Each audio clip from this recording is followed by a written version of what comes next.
Eh bien salut à tous et à toutes. On se retrouve pour une nouvelle vidéo de Bienvenue à Debilland. Stop ou encore, hein, comme d'habitude. Donc, que se passe-t-il? Alors, actualité, lecture et action, l'actualité mondiale, européenne et française. Mais je pourrais dire française et mondiale, européenne, bon. Il n'y en a pas vraiment besoin de le préciser à chaque fois. De toute façon, si c'est mondial, c'est européen, donc... Alors, que se passe-t-il dans notre bon vieux pays de France? Soupçonné de vol dans le TGV Paris-Besançon, un Algérien sous OQTF et n'ayant pas respecté son assignation à résidence, arrêté par un policier en civil, remis en liberté, il sera jugé en janvier prochain. Donc, si notre justice n'est pas laxiste, je ne sais pas ce qu'elle est. À Nice, que se passe-t-il à Nice? Un Tchadien, déjà condamné à 22 reprises, est récemment sorti de prison, cambriole un bar et saccage les lieux. Les gérants dépités tentent de remonter la pente. Le migrant, lui, minimise son acte. La main-d'œuvre. Euh, À Orléans, dans le 45, un homme a été aperçu muni d'une arme de guerre repérée à proximité de la rue Royale. À Muret, dans le 31, un énorme camp de gens du voyage fait sauter l'électricité après des branchements sauvages.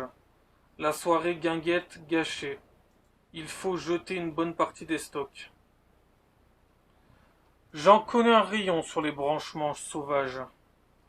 J'y ai assisté plus d'une fois. Et j'étais le seul à les voir. Mais bon, passons. À Bièvre, dans le 91, deux jeunes refusent d'obtempérer à bord d'une camionnette transportant des motos volées. L'un meurt percuté par la police. Tous deux connus des services de police, la victime fuyait à pied sur une 4 voies. Ensuite, que se passe-t-il dans le monde?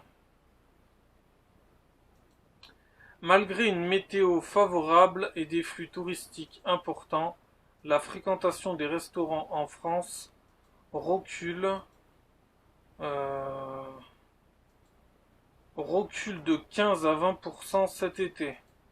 En cause des prix jugés délirants, une assiette de pâtes à 29 euros et une salade à 25. Même en Italie, on mange 3 fois mieux pour 2 fois moins cher, témoigne une vacancière. En 2024, le Japon a enregistré un record historique de baisse des naissances, avec seulement 686 061 bébés, ou 686 061 bébés, soit 41 227 de moins qu'en 2023. La population a chuté de 908 574 habitants l'année dernière. Et c'est pour ça que le Japon cherche à faire venir des Européens dans certains secteurs, dont le porno. Les artistes qui veulent jouer dans le métro ont jusqu'à la fin du mois pour s'inscrire au casting de l'automne. Ils auront la possibilité d'obtenir l'une des 300 accréditations musiciens du métro que la RATP réattribue tous les 6 mois. Insolite, un couple d'Américains a fait payer son mariage à ses invités 49 euros, assistés à la cérémonie, ou 857 euros brunch festivité spa. Plus de 100 billets ont été vendus et l'excédent, 114 000 euros, a été reversé à une ONG qui construit des classes d'école au Kenya. Si tout le monde pouvait faire ça, faut y penser déjà. Hein. Faut pas penser qu'à sa gueule et à son petit mariage. Eux, ils ont pensé à eux, mais ils ont aussi pensé aux autres. C'est beau. C'est beau, c'est beau, c'est beau. Bon, après, on peut pas toujours penser aux autres. Mais on peut y penser quelquefois. Non, mais c'est une belle histoire. Donc le positif doit être mis en avant. Euh, espérons qu'ils vont s'aimer pendant de longues années, parce qu'en général, on nous dit souvent que l'amour ne dure que 3 ans. Et qu'après, on n'est plus vraiment amoureux. Donc espérons que ce soit le grand amour. Qu'est-ce que j'ai d'autre sinon? Ah oui, donc l'autre fois j'avais lu une histoire d'une personne qui s'était opposée à du bruit à tard le soir et qui avait été tuée de plusieurs coups de couteau. Donc cette personne s'appelle Walid, 28 ans, a été violemment poignardé à Saint-André de Cubzac vers 4 heures du matin après avoir demandé à des voisins de faire moins de bruit lors d'un anniversaire car des enfants dormaient. Apprécié de tous et sans histoire, il a succombé à ses blessures. Donc ça c'est sur le média Taj Mahat. Donc je ne prends pas ce qui m'arrange, je prends tout. Et ça fait une grande différence avec ceux qui prennent que ce qui les arrange. Voilà, voilà. Ben, on s'en sortira que si on prend si on prend tout. Si on prend ce qui nous arrange et ce qui nous arrange pas. Parce que les gens prennent toujours ce qui les arrange, la majorité. La majorité qui pose problème. Ensuite, qu'est-ce que je vois d'autre?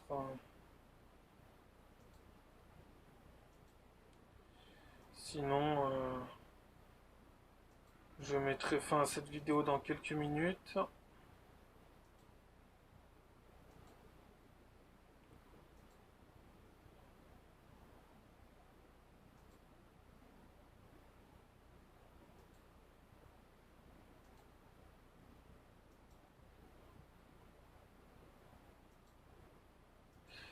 En Algérie, au cours d'une manif de la haine, un drapeau français a été brûlé, sous les applaudissements d'une foule déchaînée. Voilà ce que nous accueillons chez nous et à qui on distribue notre nationalité et notre pognon. Le carburant de la guerre civile qui vient. Alors il faut savoir que maintenant ils sont plusieurs millions en France. Hein. Oui, facilement plusieurs millions. Alors ils sont pas tous mauvais, mais ceux qui ne sont pas mauvais paieront pour ceux qui sont mauvais. Hein. C'est ça tout le problème. Hein. Dans le grand merdier que ça sera quand ça aura pété. Donc ils crament les drapeaux français, mais après ils courent vite en France. Parce que alors le régime algérien va leur faire croire que la France est responsable de tous les maux de l'Algérie pour rester en place. Hein. Mais eux, ils ont aussi le droit de ne pas gober toutes les conneries qu'on leur sort. Et ils les gobent. Parce qu'il y a un moment donné, c'est fini la colonisation. D'ailleurs, je voudrais rajouter ça. Là, je vais enlever la vidéo. Je voudrais rajouter ça. Actuellement, alors, déjà, on va mettre les choses dans l'ordre. Oui, il s'est passé des saloperies pendant la guerre d'Algérie et pendant la colonisation française, bien évidemment, mais comme dans toutes les choses qui se sont passées dans l'histoire, il y a toujours eu des saloperies. Mais, il y a eu des raisons pour lesquelles on est venu. Il y a des raisons pour lesquelles vous venez en France. Il y a eu des raisons pour lesquelles nos ancêtres sont venus chez vous. Des bonnes et des mauvaises. Ça a apporté du bon comme du mauvais. Et on est encore empêtré là-dedans, actuellement. Et oui, on le paye toujours. Alors que ça fait 1000 ans que ça devrait être fini. On doit tourner la page, on ne doit pas oublier ce qui s'est passé, mais on doit tourner la page. Et c'est toujours pas fait. Alors maintenant, je vais vous poser une question qui est très simple. Nous, on est bien d'accord que c'était nos ancêtres qui sont allés en Algérie, c'était pas nous. C'était nos ancêtres. Ce n'est pas de notre responsabilité. On n'existait pas à ce moment-là. Alors que vous venez coloniser la France, mais c'est vous qui venaient coloniser la France, c'est pas vos ancêtres. On est bien d'accord ou pas? Voilà. Je pose cette question comme ça, hein, sur le tapis. Hein. On est bien d'accord. Qui vient coloniser les aides sociales actuellement? C'est pas nos ancêtres, c'est pas vos ancêtres, c'est vous. Et depuis le temps, ah oui, il y a aussi cette histoire de la Tour Eiffel, comme quoi il y a eu des matériaux, du métal qui a été pris en Algérie pour construire la Tour Eiffel, mais c'est à peu près 6 à 7% de la Tour Eiffel, si c'est pas 4 ou 5. Sinon, la plupart, l'entièreté des matériaux, du métal, des métaux qui ont été utilisés pour construire la Tour Eiffel viennent de France. Et c'est trop facile de dire la Tour Eiffel, la Tour Eiffel. Admettons, on vous a pris 5% du métal qui a constitué la Tour Eiffel. Il y a longtemps qu'on vous l'a payé, ces métaux. Hein. Il y a très longtemps que les matériaux ont été payés et ils ont été payés 1 milliard de fois. Les aides sociales, vos dirigeants qui viennent se faire soigner dans les hôpitaux français et compagnie. Hein. Il y a bien longtemps que les 5% grand max de la Tour Eiffel ont été payés. Il y a 1000 ans de ça. Voilà. Non, mais je tenais à éclaircir ça parce qu'il menace de faire fondre la Tour Eiffel. Donc, il se croit dans G.I. Joe, le réveil du Cobra. Donc, voilà. Donc, voilà, je tenais à éclaircir ça. C'est nos ancêtres qui sont allés vous coloniser, mais c'est vous qui nous colonisez actuellement. C'est pas vos ancêtres. Donc, encore une fois, argument massu. Hein, voilà. Donc je tenais à éclaircir ce petit point, enfin ce gros point. Et quand vous avez des gens comme ça issus d'une immigration merdique, parce que tous les gens qui viennent d'Algérie ne sont pas des gens mauvais, hein, mais beaucoup le sont. Beaucoup le sont. C'est ça le problème. D'ailleurs, ils vont vous dire one, two, three, vive l'Algérie, mais ils n'y sont jamais. Leur pays est fantastique, mais ils n'y sont jamais. Ils sont constamment en France et ils partent en vacances chez eux, au bled, en Algérie. En fait, c'est devenu un pays de vacances. Leur pays est un pays de vacances. C'est pas pour séjourner toute l'année, c'est pour aller y séjourner quelques semaines, quelques mois. D'ailleurs, j'ai vu une vidéo d'un jeune Français d'origine algérienne qui a posté une vidéo où il disait « Je me fais grave chier au bled, j'ai hâte de revenir en France. » Donc voilà. Tout est dit. Il a dit je reviens le 9 août en France. On est le 10 août, donc il a dû revenir hier. À moins que ça revenu un peu plus rapidement encore. Mais il disait je me fais grave chier en France. Non. Au bled, je me fais grave chier au bled. J'ai hâte de rentrer en France. On se rend pas compte des privilèges qu'on a d'être en France. Voilà. Donc je pense que tout est dit. Hein, c'est pas moi qui le dis, hein, c'est un jeune Français d'origine algérienne. Pas un jour ne se passe désormais en France sans que des juifs ne se fassent agresser et tabasser par des ordures issues de certaines immigrations. Pendant ce temps, la diversité islamisée et ses serpillères gauchistes nous expliquent que les musulmans... Alors je vois pas la suite, hein, je vais regarder. Que les musulmans ont peur. Et quand vous avez près de chez vous certaines de ces immigrations merdiques, vous voyez très rapidement qu'ils nous détestent et qu'ils n'ont aucune estime ni d'eux-mêmes ni de nous. Parce que moi, par exemple, je peux vous le dire, je côtoie des personnes venant du bled. Je n'ai pas envie de les côtoyer, mais certains, par leur vote, m'ont forcé à les côtoyer. Puisqu'on nous les envoie directement, forcément, si tu habites en centre-ville, tu vas les avoir plus rapidement en centre-ville, vu qu'ils vont en premier lieu s'attarder sur le centre-ville. Mais au fur et à mesure, ça va s'éparpiller de partout. Hein. Bien évidemment, je passe les détails. Mais quand vous avez affaire à ces gens, vous voyez tout de suite, déjà ils travaillent jamais. Donc, mais je comprends pas comment des cons de français peuvent leur parler. Mais vous êtes soit des hypocrites, soit des faux culs, soit des débiles mentaux. Mais y a pas, je vois pas d'autres explications en fait. Comment vous pouvez leur adresser la parole alors que ces gens ne travaillent pas? Et après ne me dites pas, oui mais où est le problème dans le fait qu'ils travaillent pas? Vous avez fait quoi dans votre vie? Vous avez travaillé? Pourquoi vous avez travaillé? Putain, mais c'est des demeurés pathologiques. Ils vous détestent. Ces gens-là ne travaillent jamais. Donc s'ils estimaient un petit peu, si vous estimez, s'ils s'estimaient un petit peu, ils travailleraient un minimum. Ces gens-là ne bossent jamais. Je l'ai observé. Ça fait une décennie que j'observe certains spécimens. Ils n'ont jamais été au travail. Jamais. Et s'ils vont au travail, uniquement le seul cas, c'est pour vivre du chômage. Voilà. Donc là, il y a un hélico qui vient de passer. Donc, voilà, ils vivent du chômage. Donc ils travaillent juste pour avoir le chômage, et dès qu'ils ont le chômage, ils ne vivent que du chômage. Et puis dès qu'ils ne peuvent plus toucher leur chômage, ils vont retravailler un tout petit peu, et à nouveau, ils se remettent au chômage. Ils vivent très bien du chômage. Alors tout le monde ne vit pas très bien du chômage, mais eux, ils s'en satisfont très bien, parce qu'au bled, ils ont rien.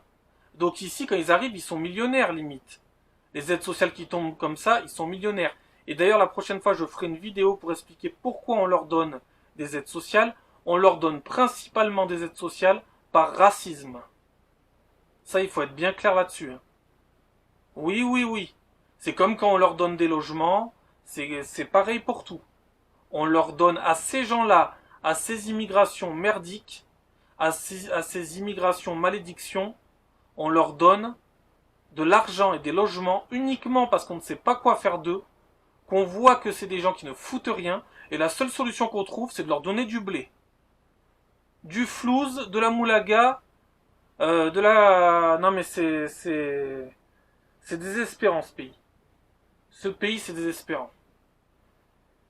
C'est la vérité. La vérité, elle est là. C'est le racisme, c'est l'hypocrisie, c'est le deux poids deux mesures, le mille poids mille mesures, l'ambivalence, le foutage de gueule, c'est tout ça. Mais c'est principalement du racisme. En fait, ces gens-là vont crier constamment au racisme alors qu'ils vivent du racisme depuis qu'ils sont arrivés sur le sol français. Et après, on vous dira que la société française n'est pas raciste. Non, elle n'est pas raciste. C'est pas la plus raciste, mais elle est raciste.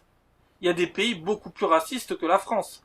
Mais la France est un pays raciste comme tous les autres pays. Les racismes sont différents, mais le racisme en France, on leur donne des aides parce que ce sont des merdes. C'est tout. Ce sont des tanches, des brels, des daubes, et j'en passe et des meilleurs. Et c'est uniquement pour ça qu'on leur donne du pognon. Alors je tenais à l'éclaircir. Voilà pourquoi on vous donne du pognon. Alors eux, ils imaginent peut-être qu'ils ont grugé le système, ou alors qu'on les adore, mais c'est absolument pas le cas. Le système s'achète la paix sociale en vous donnant du pognon, parce qu'il sait que vous êtes des cons. Voilà.